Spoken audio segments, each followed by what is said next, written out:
Hello everyone, आपका स्वागत है हमारे इस चैनल पर। आज की वीडियो में मैं आपके लिए बहुत ही इंपॉर्टेंट क्वेश्चन लेके आई हूँ। आपको तो पता ही है, मैं आपको हमेशा इंपॉर्टेंट क्वेश्चन ही कराती हूँ जो आपके एग्ज़ाम के पॉइंट ऑफ व्यू से बहुत इंपॉर्टेंट है और जिनके एग्ज़ाम में आने के चांस 99% होते हैं। तो मैंने इससे पहले वीडियो में आपको बता दिया है कि पार्षद सीमा नियम क्या होता है, पार्षद सीमा नियम में परिवर्तन कैसे कर सकते हैं, इसकी विशेषताएं, महत्व। ऐसे ही मैंने आपको बता रखा है पार्षद अंतर नियम के बारे में, इसकी विशेषताएं, महत्व, उद्देश्य और उसके बाद पार्षद सीमा नियम और अंतर नियम में परिवर्तन कैसे कर सकते हैं। तो ये सारे टॉपिक हो जाने के बाद क्वेश्चन इंपॉर्टेंट आता है आपका, पार्षद सीमा नियम और पार्षद अंतर नियम में अंतर क्या होता है, डिफरेंस क्या होता है। तो डिफरेंस का क्वेश्चन भी आपका 15 मार्क्स के अंदर पूछा जाता है आपसे। जो सबसे पहले आपको, जब भी आपको डिफरेंस का क्वेश्चन आता है तो मैंने आपको बताया है कि सबसे पहले आपको उसका मीनिंग लिखना होता है। आपसे पूछे या ना पूछे, आपको सबसे पहले मीनिंग लिखना होता है कि पार्षद सीमा नियम क्या होता है, पार्षद अंतर नियम क्या होता है। उसके बाद डिफरेंस आपको ऐसे स्टार्ट करना है। सबसे पहले आपको अंतर का आधार लिखना है कि आप किस आधार पर अंतर कर रहे हैं। उसके बाद एक साइड आपको पार्षद सीमा नियम और एक साइड आपको पार्षद अंतर नियम लिखना है। ये मैं ऐसा इसलिए बोल रही हूँ क्योंकि बहुत सारे बच्चे ऐसे करते हैं कि वो पैराग्राफ में अपना पूरा आंसर लिख के आ जाते हैं डिफरेंस का। एग्ज़ामिनर के पास इतना टाइम नहीं होता है और ना ही आपकी इससे अच्छी प्रेजेंटेशन होती है। आपको सिर्फ क्या है, इम्पोर्टेंट पॉइंट आपकी ऐसे ही दिख जाएंगे कि हाँ किस किस बेस पे आपने क्या कर रखा है, डिफरेंस कर रखा है।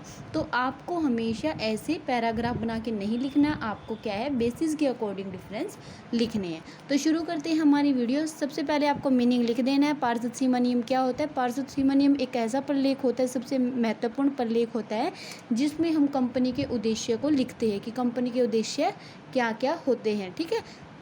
उसके बाद पार्षद अंतर नियम में आपको लिखना है कि पार्षद अंतर नियम ये बताता है कि हमें कंपनी के उद्देश्य को कैसे पूरा करना है और उसके लिए क्या क्या कार्य हमें करने हैं। तो ये आपको इनके मीनिंग में लिखना है। उसके बाद आपको डिफरेंस शुरू करना है। डिफरेंस में आपको सबसे पहला पॉइंट है आपका रजिस्ट्रेशन के लिए आवश्यकता, नीड ऑफ अ रजिस्ट्रेशन।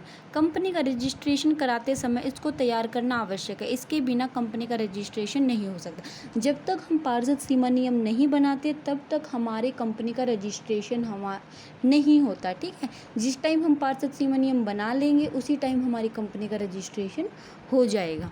पार्षद अंतर नियम क्या है? इस प्रपत्र को विशेष रूप से तैयार करना तथा रजिस्ट्रार के पास भेजना आवश्यक नहीं है। एक पब्लिक लिमिटेड कंपनी की दशा में इसके अभाव में टेबल ए में दिए गए समस्त नियम लागू होते हैं, किंतु प्राइवेट कंपनी के लिए इनका निर्माण आवश्यक है। जो प्राइवेट कंपनी होती है उनके लिए पार्षद अंतर नियम बनाना जरूरी होता है, लेकिन जो पब्लिक कंपनी होती है, मतलब सार्वजनिक या सरकारी कंपनी होती है, उनके लिए यह बनाना आवश्यक नहीं है। अगर वो ये नहीं बनाती, मतलब पार्षद अंतर नियम नहीं बनाती, तो वो टेबल ए के जो रूल है, जो रेगुलेशन है उनको फॉलो कर सकती है। ठीक है। सेकेंड पॉइंट है आपका इम्पोर्टेंस या स्कोप बोल सकते हो आप इसको। इम्पोर्टेंस में आप क्या लिखोगे? यह कंपनी के लिए अत्यंत महत्वपूर्ण प्रलेख है। क्योंकि महत्वपूर्ण प्रलेख क्यों है? क्योंकि कंपनी के उद्देश्य को बताता है कि कंपनी के उद्देश्य क्या क्या है, कंपनी किस लिए स्थापित की गई है, इसलिए ये क्या है, एक इम्पोर्टेंट है। और पार्षद अंतर नियम क्या है? यह कंपनी का सहायक प्रलेख है। सहायक मतलब इसलिए कहा गया है क्योंकि सबसे पहले हमें पार्षद सीमा नियम की ज़रूरत पड़ती है, उसके बाद हमें पार्षद अंतर नियम की ज़रूरत पड़ती है, इसलिए इसको क्या कहा गया है? सहायक। किसके सहायक प्रलेख है ये? पार्षद सीमा नियम का सहायक प्रलेख क्या है? पार्षद अंतर नियम है। थर्ड है आपका सब्जेक्ट मैटर या विषय सामग्री। पार्षद सीमा नियम में कंपनी के उद्देश्य व अधिकारों का वर्णन होता है कि कंपनी के उद्देश्य क्या क्या है और कंपनी के क्या क्या अधिकार है। लेकिन जो पार्षद अंतर नियम है उसमें क्या होता है? पार्षद सीमा नियम में वर्णित अधिकारों को कार्यान्वित करने के लिए नियम और उपनियम बनाना। पार्षद अंतर नियम में लिखा जाता है कि कंपनी के उद्देश्य को कैसे पूरा किया जाए, सबको क्या क्या अधिकार मिलने चाहिए, क्या क्या नियम होंगे कंपनी के, क्या क्या उपनियम होंगे। ठीक है। फोर्थ पॉइंट है आपका रिलेशन।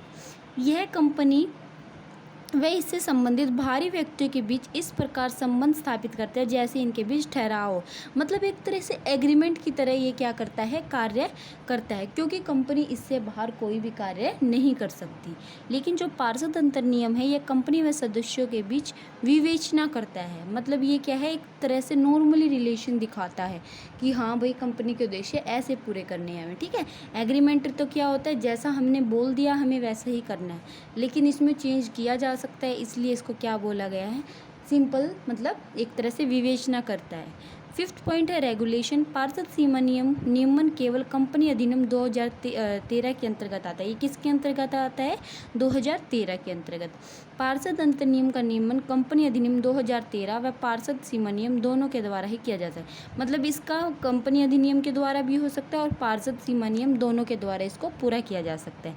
रेगुलेशन मतलब इसकी। 6th पॉइंट है आपका परिवर्तन मतलब अल्ट्रेशन। पार्षद सीमा नियम को आसानी से परिवर्तित नहीं किया जा सकता। कई मामलों में न्यायालय, कंपनी कानून, न्यायाधिकरण व केंद्र सरकार की स्वीकृति आवश्यक होती है। मतलब ऐसा नहीं है कि हम जब चाहे पार्षद सीमा नियम में परिवर्तन कर सकते हैं। मैंने आपको बताया था ना कि पार्षद सीमा नियम में सिर्फ कुछ चेंज हो सकता है, लेकिन उसके लिए हमें केंद्रीय सरकार की परमिशन लेनी पड़ती है। अगर केंद्रीय सरकार बोलती है कि हाँ भाई आप ये चेंज कर सको तो आप चेंज कर सकते हो, अगर केंद्रीय सरकार ने मना कर दिया तो आप चेंज नहीं कर सकते। लेकिन जो पार्षद अंतर नियम है उसको विशेष प्रस्ताव पास करके हम क्या कर सकते हैं, आसानी से उसमें चेंज कर सकते हैं। उसके बाद आता है आपका वैधानिक प्रभाव मतलब लीगल इफेक्ट।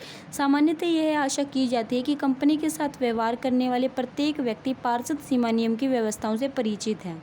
अतः यदि व्यक्ति कंपनी के साथ कोई भी ठहराव करता है जिसकी सीमा नियम आज्ञा नहीं देता तो इस ठहराव को न्यायालय द्वारा कार्यान्वित नहीं किया जाएगा।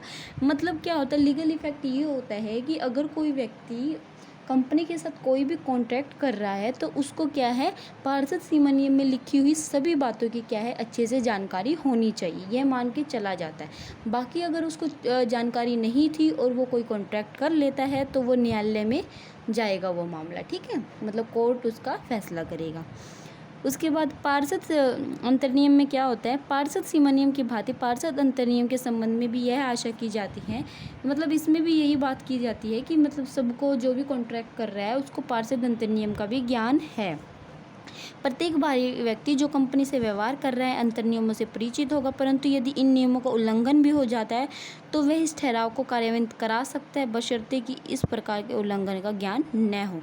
मतलब अगर उसको ज्ञान ही नहीं था, उसको पता ही नहीं था कि भाई पार्षद अंतर नियम में ये बात लिखी हुई है, तो फिर भी वो एग्रीमेंट हम मान लेंगे, ठीक है, पार्षद अंतर नियम। लेकिन पार्षद सीमा नियम में ऐसा नहीं हो सकता। उसके बाद है आपका 8 पॉइंट शक्तियों के बाहर का सिद्धांत। सीमा नियम में प्रदत्त शक्तियों से बाहर किए गए सभी कार्य कंपनी द्वारा किए गए कार्य नहीं माने जाएंगे। अगर कंपनी ने पार्षद सीमा नियम से बाहर कोई भी कार्य किया है, मतलब जो पार्षद सीमा नियम में नहीं लिखा हुआ, तो वो सारे कार्य क्या माने जाएंगे, व्यर्थ। क्योंकि मैंने आपको मीनिंग में बताया था ना कि कंपनी एक तरह से पार्षद सीमा नियम एक चार दीवारी का कार्य करता है। कंपनी अगर कंपनी चार दीवारी से बाहर कार्य करती है, मतलब पार्षद सीमा नियम से बाहर कोई भी कार्य करती है, तो वो कार्य हमारा व्यर्थ माना जाएगा, ठीक है। इसके बाद है अंतर्नियों में प्रदत्त शक्ति के बाहर किए गए कार्य अवैध होंगे, परंतु इन कार्यों के बाद भी सदस्यों द्वारा संभव है। मतलब क्या है ये, मतलब कार्य अवैध तो माने जाएंगे लेकिन व्यर्थ नहीं माने जाएंगे, ठीक है, मतलब कर नहीं सकते लेकिन इनको अवैध माना जाएगा, लेकिन व्यर्थ नहीं मान सकते। 9th है शासित होना मतलब गवर्नड।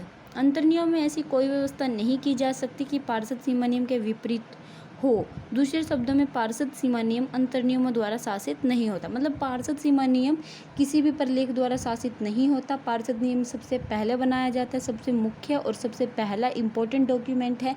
लेकिन पार्षद अंतर्नियम क्या है, ये किसके द्वारा शासित होता है, पार्षद सीमा नियम के द्वारा, क्योंकि पार्षद सीमा नियम में जो बातें लिखी होती है उनको पूरा कौन करता है, पार्षद अंतर्नियम। ये क्या है, दूसरा प्रलेख है इम्पोर्टेंट, और ये पहला मुख्य प्रलेख है, ठीक है।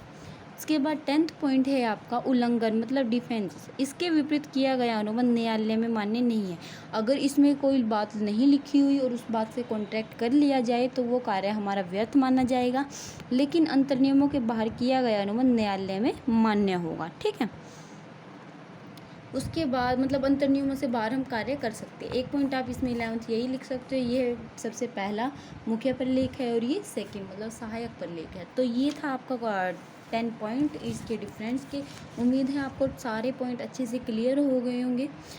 और अगर आपको मेरा वीडियो पसंद आता है तो वीडियो को लाइक, चैनल को सब्सक्राइब कीजिए। अगर आप कोई क्वेश्चन पे वीडियो चाहते हैं या आपका किसी क्वेश्चन में डाउट है कॉमर्स से रिलेटेड, तो वो भी आप मुझे कमेंट बॉक्स में बता सकते हैं, तो मैं आपको उसके लिए एक वीडियो सेपरेट से बना दूँगी। तो thank you for watching my video.